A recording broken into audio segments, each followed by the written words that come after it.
So how was it? Did you enjoy Christmas? Are you enjoying, as I should say, Christmas? It is the 5th day. It is not yet over. You may know, you may not know. Christmas lasts for 12 days, thus the song. Right? This is the 5th day. If you've not gotten 5 golden rings, do not give up hope. Today is the day. Tell your true love. You can give up hope. I will give up hope. My true love has said, I will give up hope. On Christmas Eve, we walked down the aisle in our processional and put Jesus in the manger for the very first time. Today, if you'll notice, the wise men are starting to make their way. They've appeared, but they're not yet there. Next week, they will be with the Holy Family. We love the first part of the story that today relates to. But we don't like the second part, which is what we read today. But I think we need that second part because there's one person who's missing from the manger scene. And that person is Herod. I think it's important that we consider Herod in the story of the Nativity. Because there's something about Herod that teaches us what it means to follow Jesus, or more importantly, what it looks like when we don't. You see, in the first part of the story that we enjoy, the Magi come to Jesus. Now, I want to remind you, I have told you this before, the Magi were not necessarily men. We don't know that. If they were men, I guarantee there were women there because they were away from home for a long time and they would have had their families with them. There would have been women. Okay? We don't know there were 3. They weren't kings.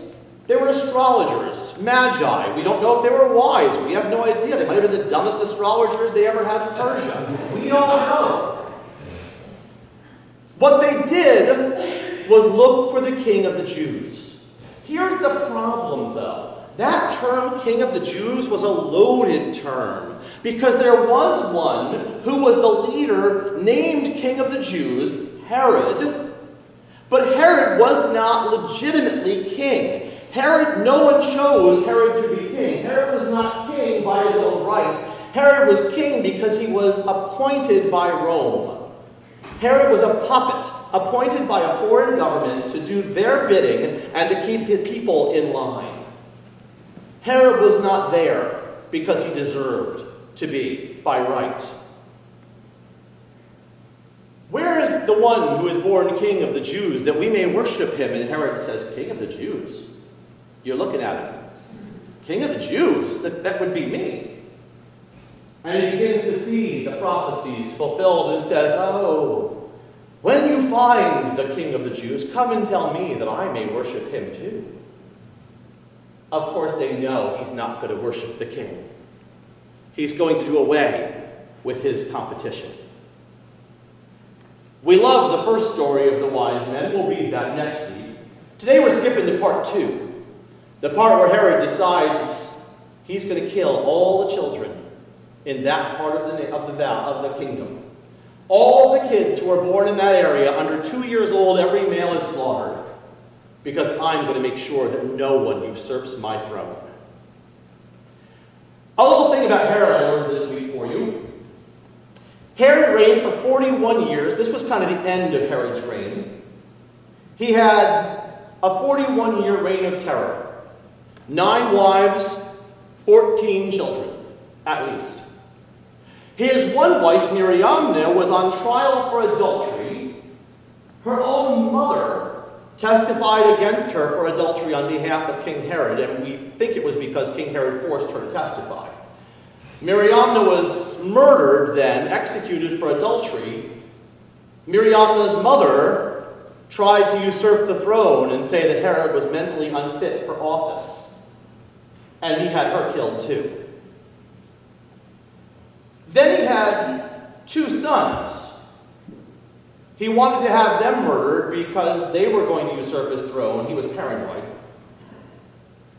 Caesar Augustus said he could not do that. He was not allowed to murder his own sons. So Herod then made a great donation to the Roman Empire. to support Augustus, and Augustus gave him permission to kill his 2 sons. These are true stories. Augustus is said to have been heard saying, "I would rather be one of Herod's dogs than one of his sons." That's who Herod was. Herod names Antipater to reign as his successor, one of his other sons, and then as he realizes that Antipater is going to be king someday after him, he feels threatened and kills him too. Finally, 3 of his sons become tetrarchs. They share his kingdom, divided in 3, and one of them becomes Herod Antipas. And he is the one who 33 years later, before whom Jesus stands, beaten, stripped, and in a crown of thorns. It's this Herod's son, Antipas. The reality for the people of Israel was this. Israel was led by a mentally unstable narcissist who would sacrifice anything or anyone who threatened his claim to legitimacy. That was their reality. Can you imagine? Let's move on. I said nothing. There were lots and lots of characters in the story of the Nativity. Every single one of them had something to gain from the birth of Christ. Let's look at that for a minute. The shepherds. Shepherds were outsiders. They had a reputation for being a little on the skeezy side. And some shepherds were really good shepherds, but they just, because of that stereotype of being a little on the skeezy side, they weren't really welcomed in society as much as everybody else was. But they got wonderful news from the visitation of angels. There was wondrous news in the birth of Jesus for them. Mary and Joseph played vital roles, and while, yes, they gave up a lot to say yes to Jesus. They were vital in that story. Jesus could not have been Messiah if it weren't for that woman and that man. Neither one of them were dispensable in that story. Joseph was not just some guy Mary was engaged to. Jesus would not have been Jesus if he had not been him and she had not been her. The kings, the magi, the astrologers. I'm going to leave it to next week to discuss them. However, they were outsiders. Suffice it to say that for the very first time in Israel's history, they're seeing the gift of God's chosenness, the gift of God's belovedness being extended to those outside of the house of Israel. None of them were Jews. None of them were Israelites. They came from afar, and they were accepted as they were. Herod, I contend, was the only person in the story who had nothing to gain by Jesus' birth. Jesus was threatening to everything that was his everyday norm. Jesus threatened him in his every existence. King of the Jews? Excuse me? There is a king. I am he. Jesus' very existence threatened Herod's plans. So then I got to thinking as I wrote the sermon for today, what about us? The rest of the world has gone back to normal, or will very soon. I went to put on my Christmas stations, it was actually the day after Christmas. I went to Sirius to put on my Christmas station, it was gone. Already gone. Luckily, the Hallmark station is still on Sirius. Other than that, it's down on Spotify again. The rest of the world seems to be moving on. I've not seen a lot of Christmas trees at the curb yet. Give it a couple of days, and we'll begin to see them build up, won't we? Heard of the best practical joke this year. Do not do it, please, to me. Do it to each other, not to me. Someone put an ad in the paper and said, accepting all Christmas trees, drop off at. The guy came home one day and there were piles of Christmas trees in his front lawn. Great joke, isn't it? Don't do it to anybody, please. The music has stopped. The trees will soon be at the curb. Life will go back to normal. Because you see, I think we aren't comfortable with a Jesus that challenges us. We aren't comfortable with a Jesus that calls us and threatens us to come out of our existence, our normalcy, and see things in a new way. We like to think that in the Christmas story, we're the ones who are welcomed and wanted. We're the shepherds. We're the wise men. We're the angels. We're the ones who come to the throne, to the manger in Bethlehem, and adore the newborn King. Let me flip that for you for a second. What if we're really Herod? What if I'm really Herod in the story? What if Jesus calls me to change the way I use power and privilege in the church, in my world, in my life? What if, like Herod, really accepting who Jesus is means my power in my life and in my world is threatened? What if coming to the manger means that for the very first time in my life, I have to realize it's not about me anymore, as much as I'd like it to be? Because you see, I think Jesus does threaten us. And I think that's why a lot of people choose to put things away so quickly and go back to life as normal. We love Christmas when it makes us feel good. We love the glitz and the glamour and the songs and the lights and the presents and the tinsel and the bows and the cookies and the eggnog. But we don't like it when baby Jesus needs a dirty diaper changed. We don't like it when baby Jesus gets colic. We sure don't want him to grow up and become a God that demands our attention and our life. Jesus does threaten me. He threatens my way of thinking. I have to accept others, even the ones I don't understand, even the ones I don't feel comfortable around. Being open and being changed by people and circumstances that maybe I've never encountered before. Jesus threatens my comfort zone and forces me to expand my circle, to make room for others. Jesus threatens my way of acting and challenges me to be more patient, more kind, more considerate of others. Last week, I had so many people wish me a Merry Christmas. Walking through the parking lot of the Walmart here in Frederick, like 3 people said Merry Christmas just before I walked into the store, just passing me. Haven't heard it since Tuesday. I am not the world's most patient person. That has shocked all of you, I know.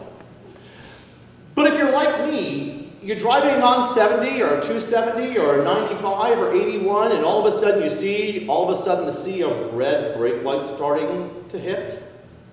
And your first thought is, oh, for corns, are you kidding me? Great. I have things to do.